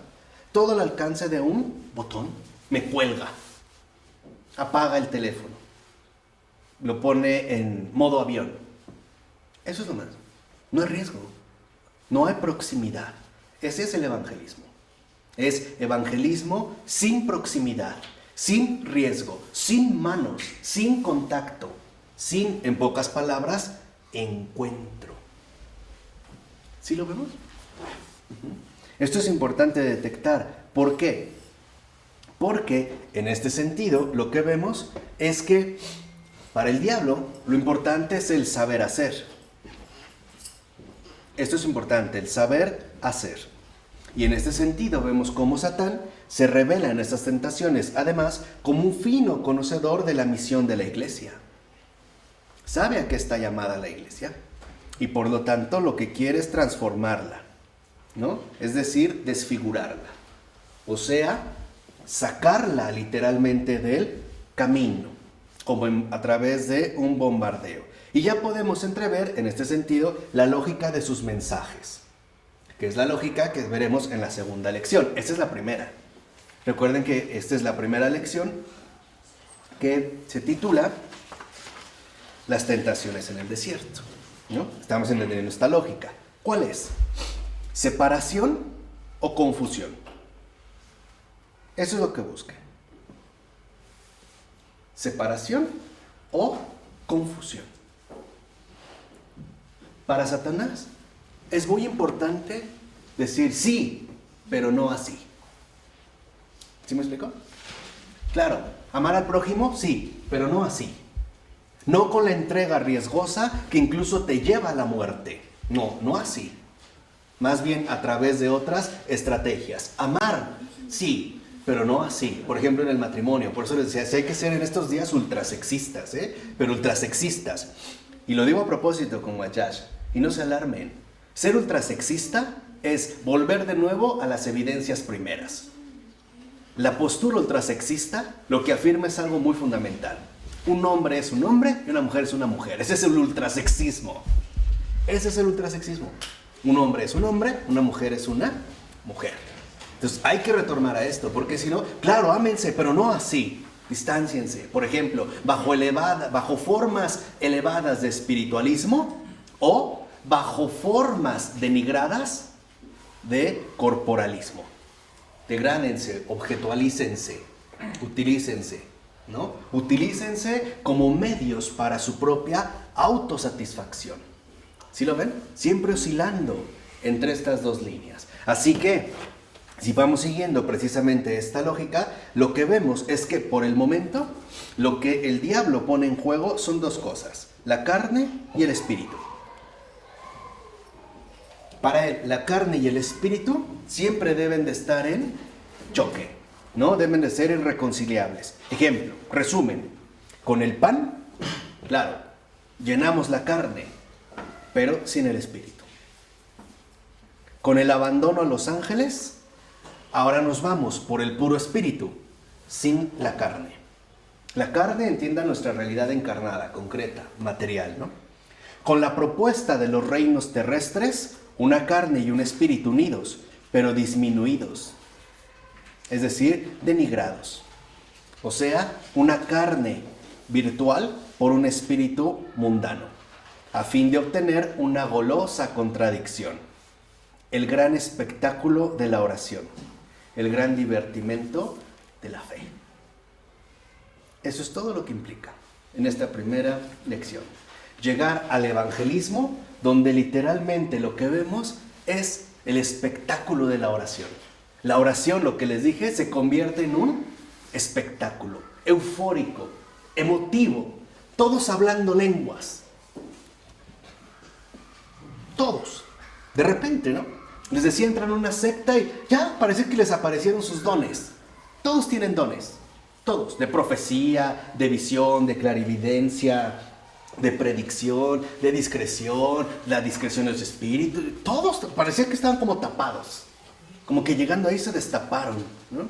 Sí, yo tengo el don de lengua, no es que me tengo que concentrar para que me salga, ¿no? Tengo que sintonizarme con el espíritu, como Avatar, voy a conectar con la paloma, ¿no? Voladora, para que me llene el espíritu. Se vuelve un show. Se vuelve literalmente un espectáculo. Todo proviene de Dios. Y ese es el gran divertimento de la fe. ¿Por qué? Porque para el diablo Dios existe, pero nunca hay que tomarlo en serio. Eso es el propósito. Claro, compórtate como un buen creyente. Es más, el diablo mismo te dice, ve a misa. Recibe la Eucaristía, pero nunca comulgues en espíritu y en verdad con él. Mantente a distancia. Es más, sé devoto. Es más, sé el más devoto de todos. No vayas solo una vez a misa. Ve 2 o 3 veces al día. Ve 4 y haz una hora santa. Olvídate de tus hijos. Déjalos a un lado. La gente en este sentido que te necesita. Busca finalmente el protagonismo. Busca el sobresalir. Busca el destacar. Aprende a hacer las cosas como yo te digo. Porque finalmente a lo que nos quiere llevar es a la adoración del diablo. Lo que el diablo dice en estas tentaciones, y Jesús es lo que refuta y literalmente vence, es la falsa afirmación de que Él es el verdadero Mesías. Para el diablo algo es claro. Yo no les vengo a hablar de salvación. Yo los vengo a hacer felices. Yo sé lo que les gusta. Yo sé lo que quieren, porque ustedes como animales, conozco perfectamente bien sus satisfacciones, sus deseos y sus anhelos. ¿Los quieres? Son tuyos. Yo soy el príncipe de este mundo. Te los doy. Sé feliz, pero solo feliz. No más. No hay más. Ese es, digamos, como la gran trampa, ¿no? Como el gran, riesgo al que finalmente nos vamos exponiendo. Evangelio del Diablo según San Marcos. Leamos este pasaje, que es el que, nosotros ahora vamos a seguir. En el Evangelio de Marcos, el capítulo 1, versículos 23 y 24, está escrito: había precisamente en su sinagoga un hombre poseído por un espíritu inmundo, que se puso a gritar: ¿qué tenemos nosotros contigo, Jesús de Nazaret? ¿Has venido a destruirnos? Sé quién eres tú, el Santo de Dios. ¿No? Eso es lo que está escrito en estos versículos. 1.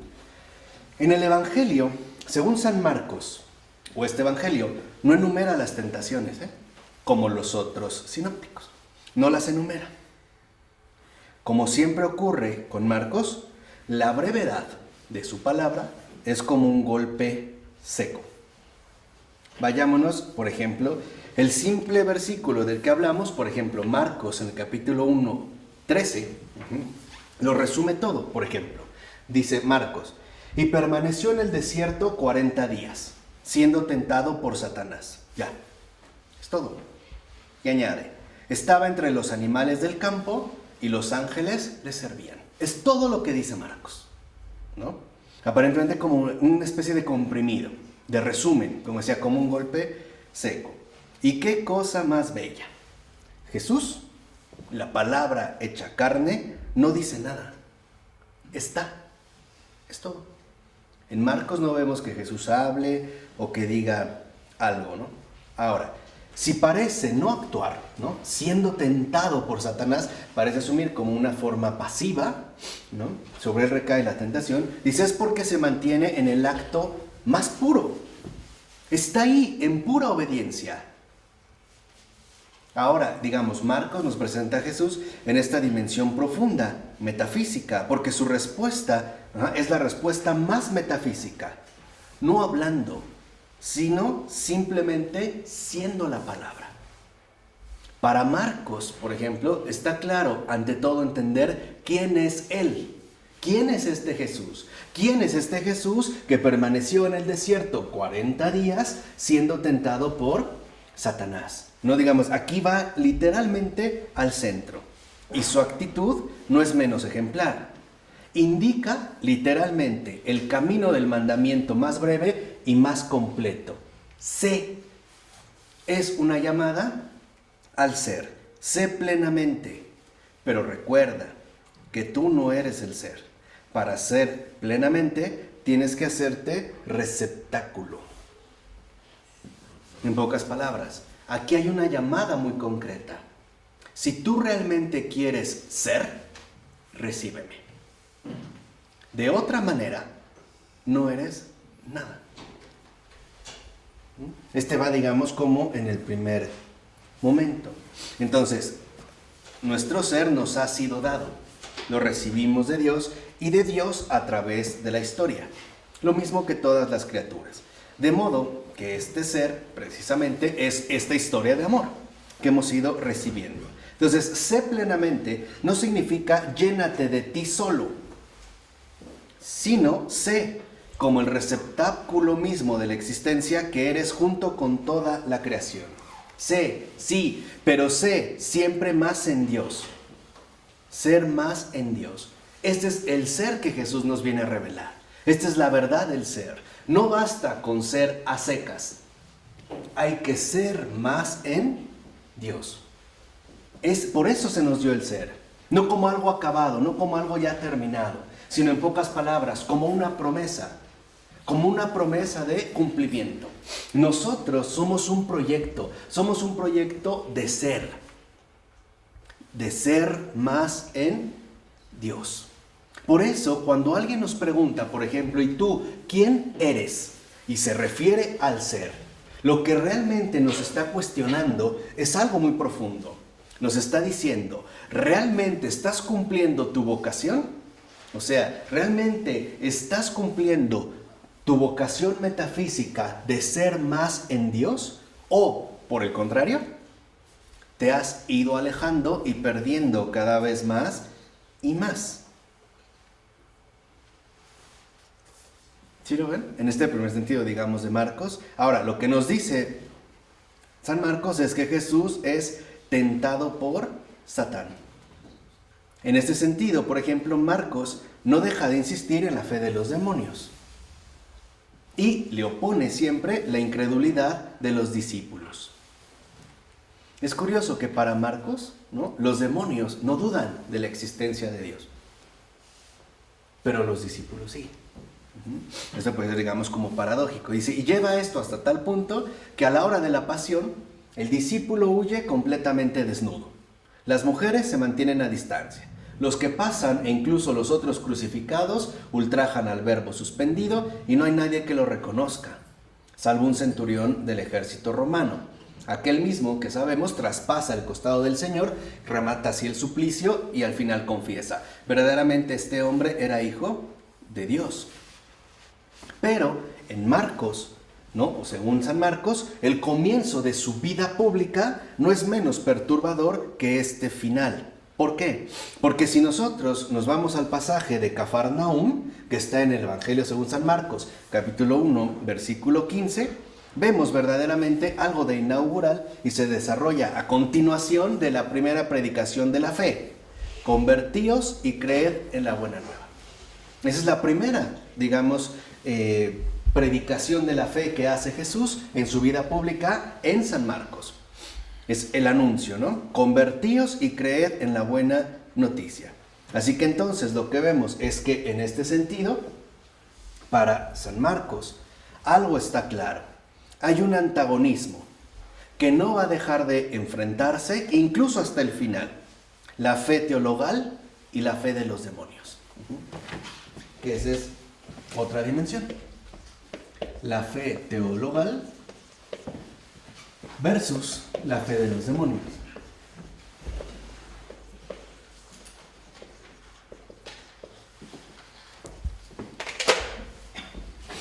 Que va justamente a este inicio. Es decir, la fe teologal que se manifiesta claramente con el ser de Jesús, es decir, con la autoridad de Jesús. Y por otro lado, la fe de los demonios, que se va también a identificar con la autoridad de los escribas.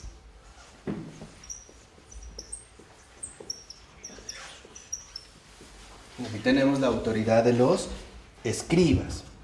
O sea, está la autoridad de Jesús, el verbo hecho carne, la ley, ¿no?, de la encarnación, y está la ley de lo escrito. ¿Se acuerdan que lo habíamos comentado ya en una ocasión? ¿No? Quienes únicamente se atienen a lo escrito. Entonces, vayámonos a esta situación. Nos encontramos en pleno Cafarnaúm.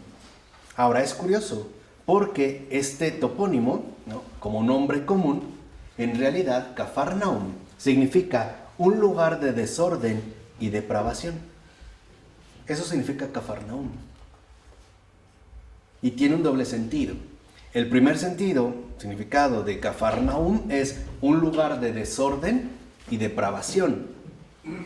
Y también puede ser traducido por un montón de objetos diversos.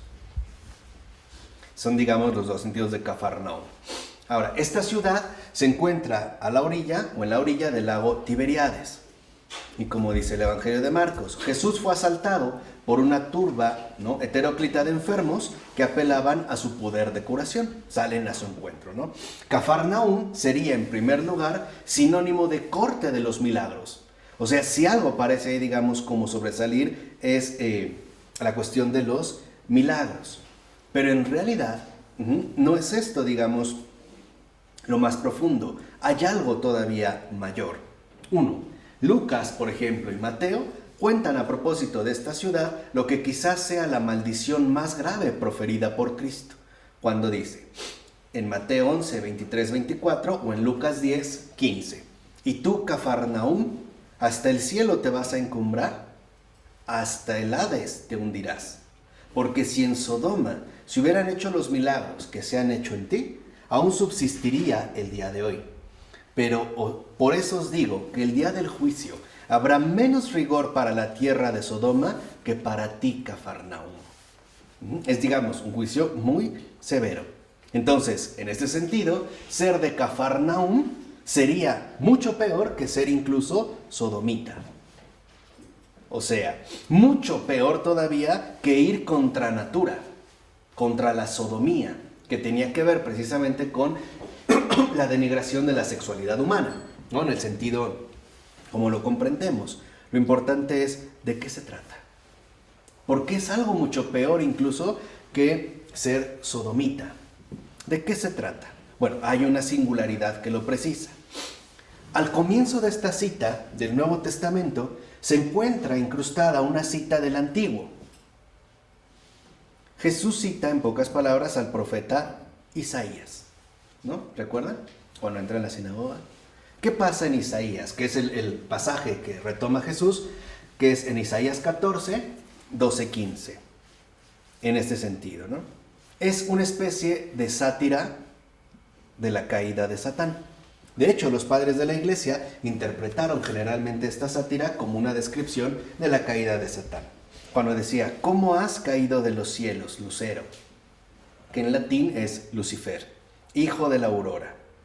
Has sido abatido a tierra, dominador de naciones. Tú que habías dicho en tu corazón, al cielo voy a subir, por encima de las estrellas de Dios alzaré mi trono y me sentaré en el monte de la reunión, en el extremo norte. Subiré a las alturas del nublado, me asemejaré al Altísimo. El hecho de que al inicio de este pasaje se retome a Isaías, lo que nos indica el Evangelio es que la suerte de Satán sirve para calificar la suerte de Cafarnaúm. En pocas palabras, si, por ejemplo, en Sodoma, ¿no?, el ser sodomita o la sodomía se identifica con perversión, lo cafarnaumita se identifica más bien con lo satánico, pero con lo satánico de rostro humano, por decirlo de alguna manera. Cafarnaúmico sería o se está identificando con lo satánico. En el relato de Marcos, desde el principio, intenta delimitar ese mal radical, lo satánico con rostro humano. El encuentro con el espíritu impuro no se opera en Cafarnaúm, como en el desierto. Más bien se realiza en medio de la asamblea. La atraviesa un hombre al que ese espíritu poseía, ¿no?, cuando aparece, digamos, este endemoniado. Recordemos que Jesús enseña durante el Shabbat y todos quedan impresionados por su enseñanza, porque les enseñaba como quien tiene autoridad y no como los escribas. Había precisamente, ahí está el pasaje de Marcos 1, 22, 27, había precisamente en su sinagoga un hombre poseído por un espíritu inmundo que se puso a gritar: ¿qué tenemos nosotros contigo, Jesús de Nazaret? ¿Has venido a destruirnos? Sé quién eres tú, el Santo de Dios. Jesús entonces, ¿no?, le conminó diciendo: cállate y sal de él. Y agitándole violentamente el espíritu inmundo, dio un fuerte grito y salió de él. Todos quedaron pasmados de tal manera que se preguntaban unos a otros: ¿qué es esto? ¿No? Este es, digamos, el pasaje. Ok, primera cosa que hay que notar: lo extraño que es que el espíritu impuro no impida a nuestro hombre acudir a la sinagoga.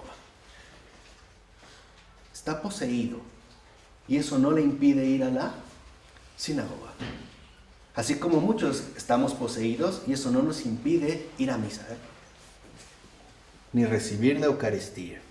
O sea, ¿no?, en pocas palabras, el hecho de estar poseído no significa que se nos veta, ¿no?, la posibilidad que tenemos de acudir a los oficios religiosos o a un grupo de oración, o a a una especie también, digamos, de grupo religioso. No.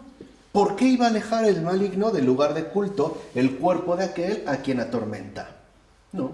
Lo importante no es alejar el cuerpo, es alejar su corazón.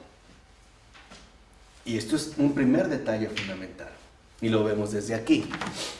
En el caso de la fe de los demonios, ¿no? Lo satánico que ahora en Marcos nos muestra como un rostro humano, es que lo importante no es dejar de ir a misa, por ejemplo, o de participar en un grupo de oración. Lo importante es acudir ahí, pero con el corazón desvinculado, con el corazón no relacionado precisamente con la celebración en este sentido litúrgica. Segundo aspecto, el demonio reconoce de inmediato la identidad de Cristo. Afirma sin titubear ni un solo instante: sé quién eres tú, el Santo de Dios. Y nadie sabe tanto en la sinagoga como este demonio. Él sabe más, ¿vale? En este otro detalle. Ni siquiera los primeros discípulos que han entrado con Jesús saben eso. El primero que confiesa la identidad de Jesús es un demonio, no un hombre. Es la primera vez que una criatura se hace eco de la voz bajada del cielo durante el bautismo en el Jordán: tú eres mi hijo amado, en ti me complazco, que aparece en Marcos 1:11. Es decir, ahora pareciera como si el espíritu impuro se hiciera el igual de la blanca paloma.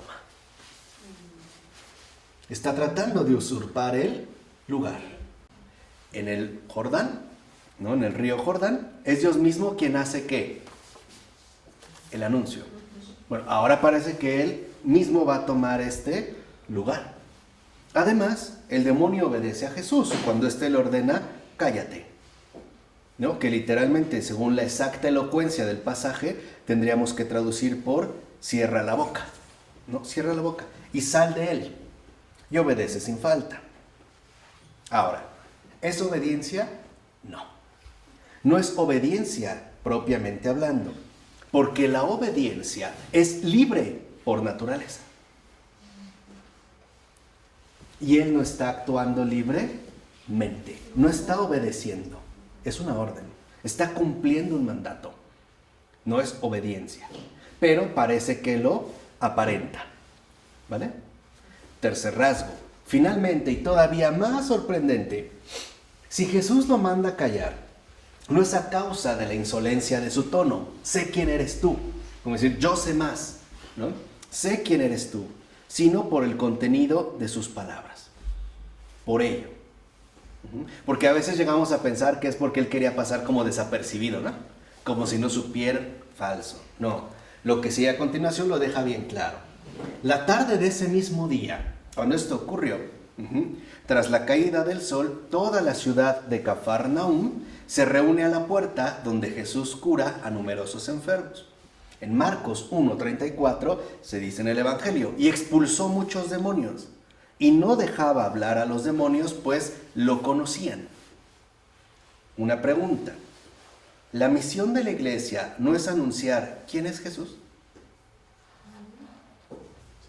¿Por qué entonces silenciar tan persuasivas declaraciones? Si la misión de la iglesia es anunciar quién es Jesús, el Hijo de Dios, ¿por qué, si Él está anunciando, por qué lo calla? Porque en este caso pareciera que el bien y el mal parecen intercambiables por sus papeles. En pocas palabras, el Evangelio de Marcos nos indica como cualidades demoníacas las siguientes. Primera, la asiduidad en acudir a la iglesia o a los oficios religiosos, en este caso a la sinagoga, ser fieles devotos. Segundo, el conocimiento de Jesús, saber quién es. Y tercera, la sumisión automática a sus mandatos. Para Marcos queda claro que estos rasgos son demoníacos, porque es lo mismo que ha hecho el demonio que Jesús ha mandado a callar. Y además, en este sentido, nos señala también como una verdadera imitación de Cristo la maravilla de hacer callar una afirmación del dogma. ¿Cómo no nos vamos a quedar tan estupefactos como los de Cafarnaúm que se preguntaron, ¿qué es esto? La pregunta es, ¿no nos recuerdan esas cualidades demoníacas las de los fieles? Además, los demonios van aún más lejos en esa aparente piedad. Saben asociar la postración a la profesión de fe. Aquí es donde entra, digamos, como otro rasgo de confusión. En un sentido muy concreto. 1. Sabemos nosotros que en efecto Jesús acaba de hacer callar a la tempestad y le dice a los discípulos que habían tenido miedo. ¿Cómo es que no tenéis fe? ¿No? Cuando cayó las olas. Ok. Una vez que la barca navega sobre las olas tranquilas, resulta que desembarca en la región de los Gerasenos. Y allí el primero en venir inmediatamente a su encuentro es un hombre poseído por un espíritu malvado. Le vuelve a salir otro poseído, que tiene su morada entre las tumbas y a quien nadie ha conseguido encadenar. Estamos en Mateo 5, 6, 7. ¿Qué dice este pasaje? Al ver de lejos a Jesús, corrió y se postró ante él. Fíjense, corre a él, se postra ante él y grita con gran voz: ¿qué tengo yo contigo, Jesús, Hijo de Dios Altísimo? Te conjuro por Dios que no me atormentes. En esta fórmula. 1. Lo raro es que al acercarse Cristo, el demonio habría debido huir inmediatamente. Pero no. Más bien ahora el demonio inicia un movimiento semejante al amor. Eso es lo cafarnaúmico. La apariencia satánica del amor. En ese sentido de sutileza. El amante, viendo de lejos a su bienamado, corre a su encuentro y cae a sus pies. De hecho, por ejemplo, San Jerónimo no duda en traducir el verbo griego proskinein, postrarse, por adorare. O sea, literalmente lo que el pasaje dice es: el demonio adoró al Hijo del Altísimo y al instante le suplica por Dios, ¿sí? Conjura a Cristo por Dios, como uno que conoce su religión. Ahora, el contenido de su súplica, no me atormentes, es lo que sin duda traiciona al endemoniado. El no me atormentes, eso es lo que traiciona al endemoniado. ¿Por qué? Porque cuando le dice no me atormentes, lo que en realidad le dice es: no quiero el abismo, quiero seguir pecando en la tierra. Este es, digamos, como lo que lo desvela. Lo que le dice es: Jesús, sí, ¿no? Dijimos en estos rasgos, ¿no? Demoníacos de los fieles: yo te amo, pero quiero seguir pecando en la tierra. Al final puede haber dos alternativas, quizá. Tú que eres infinitamente bueno, me perdonarás. O quizá, cuando ya no tenga más energía para poder seguir en el pecado, me llegaré a arrepentir. Pero mientras, déjame en paz. Voy a misa diario, ¿no? En estos rasgos que dijimos. Sé quién eres, te confieso, te proclamo, te adoro, me arrodillo, pero déjame seguir pecando en la tierra. No me atormentes. No me atormentes con que cambie mi vida. No me atormentes con tu primera proclamación, que fue convertíos. En pocas palabras, para este perfil demoníaco de rostro humano, la conversión es un tormento. Porque involucra realizar un cambio radical ¿de qué? De vida. Ese es el endemoniado. Sabe quién es Jesús, lo confiesa, se postra, pero su tormento consiste en el anuncio de Jesús. Convertíos, ¿no? Y creed en el Evangelio. Ese convertíos, este es, digamos, precisamente el tormento. Para un endemoniado, la relación con Jesús o el reconocimiento de Jesús no tiene problema. El problema es la exigencia de conversión que Jesús le plantea. Esa es la exigencia de conversión, porque eso sí genera tormentos. ¿Cómo voy a dejar entonces a mi amante con la que me la paso tan bien? ¿Cómo voy a dejar de ser corrupto si es así como he obtenido tantas ganancias? Es más, es así como he logrado incluso montar una casa o un orferinato, una casa para niñas invidentes. O es así como logro donar cantidad inmensa de alimentos y ropa a pobres y necesitados. ¿Sí me explicó? No me atormentes. ¿Cómo voy a dejar de decir mentiras si es la única manera en la que he podido sobrellevar mi matrimonio o conservar a mi familia o mantener el empleo? ¿Qué tengo que ver contigo, Jesús de Nazaret? Sé quién eres. No me atormentes. ¿Sí lo ven? Ahora la diferencia. Para el espíritu demoníaco, el evangelio es un tormento, precisamente por la exigencia de conversión que en este sentido plantea. Entonces, cuando Cristo le pregunta su nombre, el espíritu responde operando un extraño cambio del singular al plural, pasando del yo al nosotros, que es inverso al de Cafarnaúm, que pasaba del nosotros al yo, el primero que vimos. Y responde, mi nombre es Legión, porque somos muchos, ¿no? Marcos 5:9. ¿Se acuerdan la bonita luz que nos regaló Florensky de este pasaje? El pecado nunca va solo, siempre es legión. Y cuando nosotros dejamos entrar un pecado, siempre van muchos que se cuelan, nunca va aislado. Pero vean, aquí dice, una legión, para que se den una idea, en tiempos de Augusto, de lo que estamos hablando, eran 6,826 personas. O sea, eran muchas, de las cuales 727 eran jinetes y 6,100 eran infantes. Hay un sublime sentido de la participación, de la agrupación. Tenemos esa pobre alma de nuestro poseído sola. Una, contra toda una legión. Y hay caballería. Hay jinetes, porque también los demonios hay de demonios a demonios. No hay más light, hasta hay más pesados. Ok, aquí también hay jinetes. Y los demonios literalmente la pisotean, se la reparten y cohabitan en masa con una solidaridad que envidiaría incluso el Ministerio de Cohesión Social de cualquier ciudad, ¿no? Pareciera que están en una verdadera cohesión. Ahora, dice Ayas, sin duda, nosotros diríamos que esta participación tiene más de gangbang que de comunión.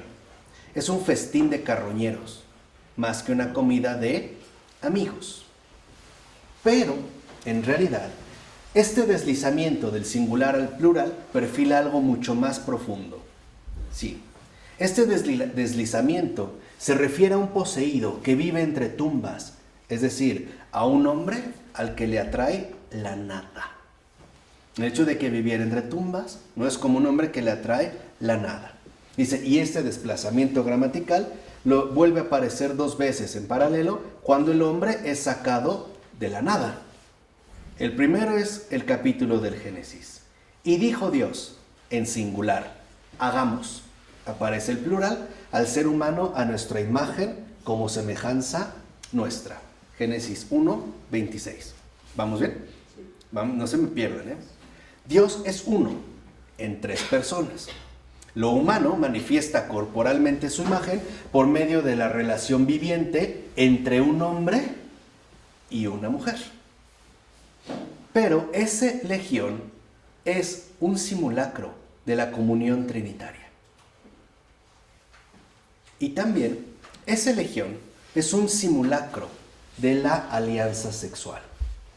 En pocas palabras, la posesión de este pobre hombre por una turba de demonios es una réplica envidiosa de la inhabitación de la Trinidad en el alma del fiel.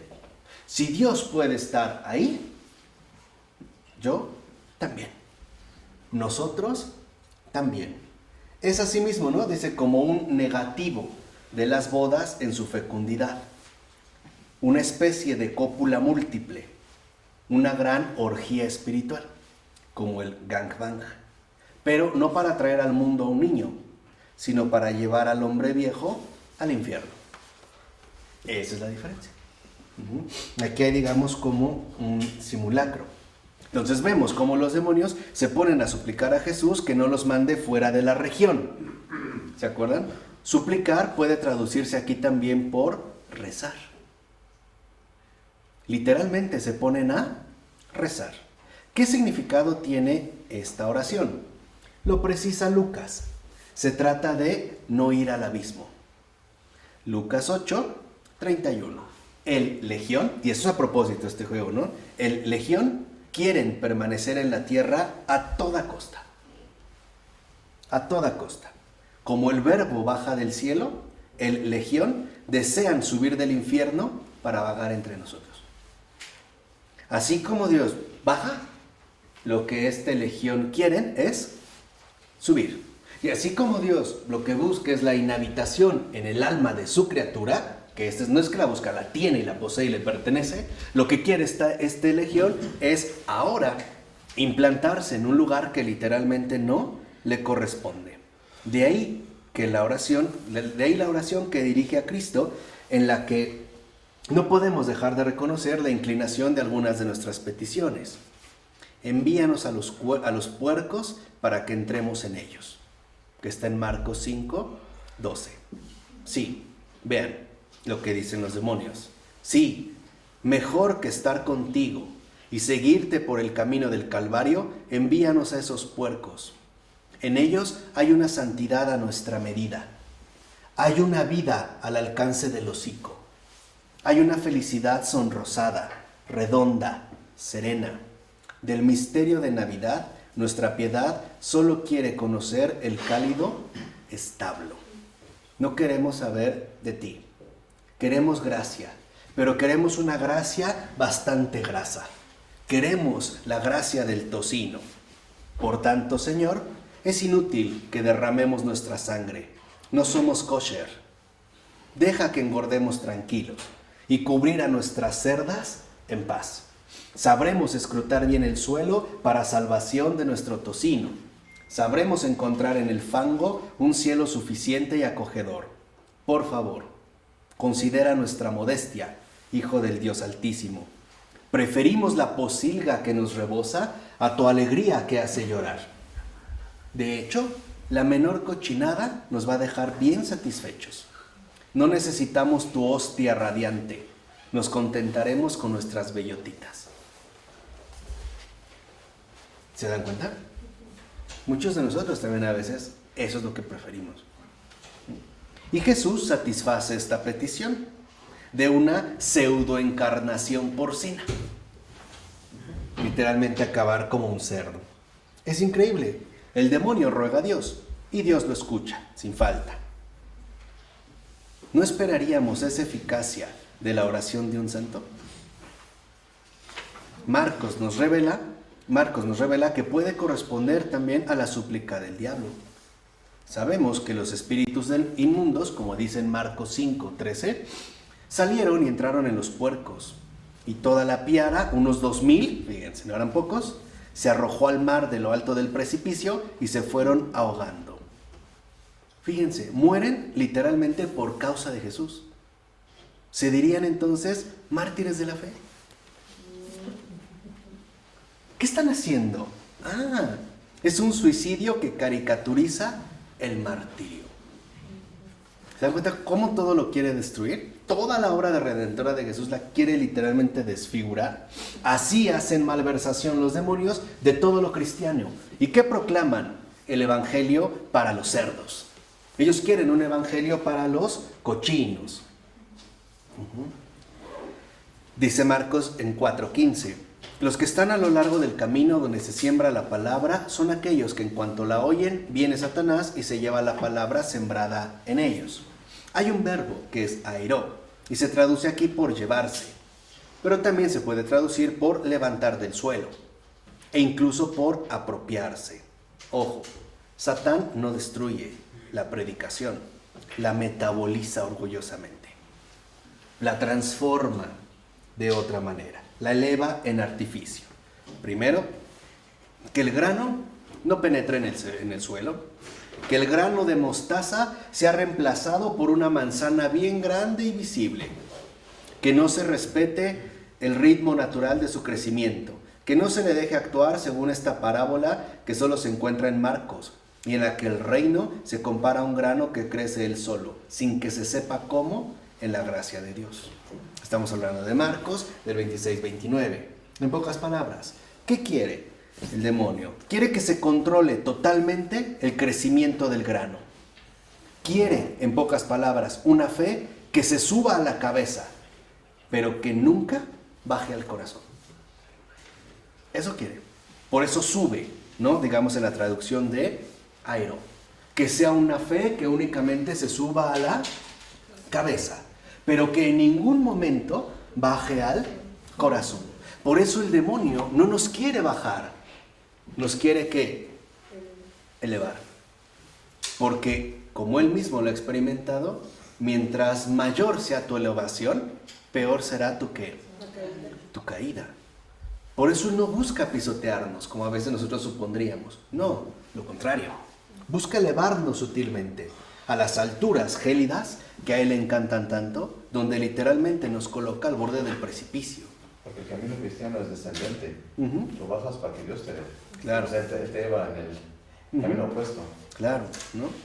Y lo que vemos entonces en este sentido es que en cuanto a los discípulos, lo que vemos es unos pedazos de incrédulos y además incapaces. Ahí donde, por ejemplo, ¿no? El demonio de Cafarnaúm decía orgullosamente, ¿sé quién eres tú? Los discípulos se preguntan, ¿quién es este? ¿No? Vemos como dos actitudes distintas. Su incertidumbre es humana, claro, y por eso es infinitamente menos perversa que la certeza demoníaca. Y aquí está la clave. Hay una especie de certeza demoníaca, de saberlo todo con absoluta claridad y por lo tanto renunciar al misterio y al hecho de que Dios pueda desbordar todo lo que nosotros mismos queremos o buscamos, en este sentido, controlar. Por ello, vemos como a continuación sale, digamos, esta terrible frase de la boca de la verdad, cuando les dice a los apóstoles, no tenéis fe. ¿No? Cuando se acuerdan en Marcos 4, 40-41, cuando nos dice, ellos se llenaron de gran temor y se decían unos a otros, ¿quién es este que hasta el viento y el mar le obedecen?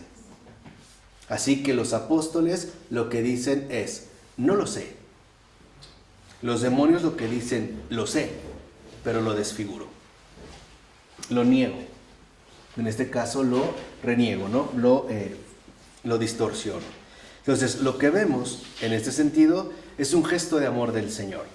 El omnisciente, en su exceso de amor por sus discípulos, pareciera como olvidar que lo sabe todo, ¿no? Y pregunta dolorosamente, ¿cómo no tenéis fe? Sabemos que sus oídos no están listos para abrirse, ni sus oídos para destaparse.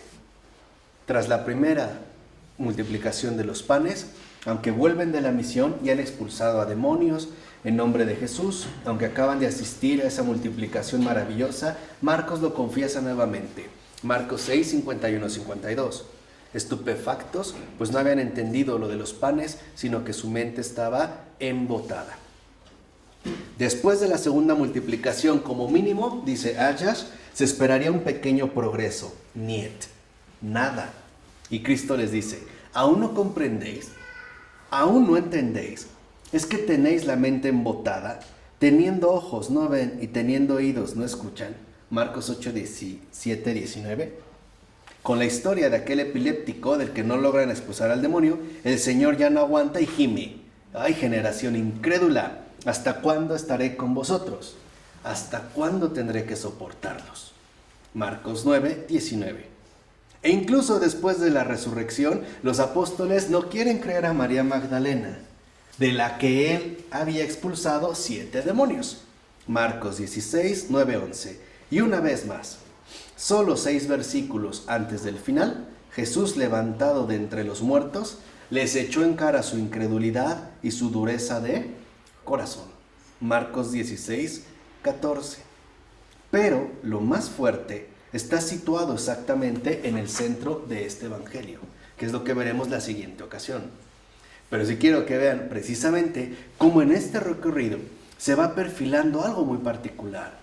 Saber quién es Jesús, tenerlo claro, pero tener totalmente separado Él corazón. Preferir una vida de cerdo, preferir el tocino con su deliciosa grasa a la hostia, preferir las bellotitas y la posilga al reino de los cielos, preferir, en pocas palabras, el evangelio para los marranos y no el evangelio para los incrédulos. En nombre del Padre, del Hijo y del Espíritu Santo. Amén.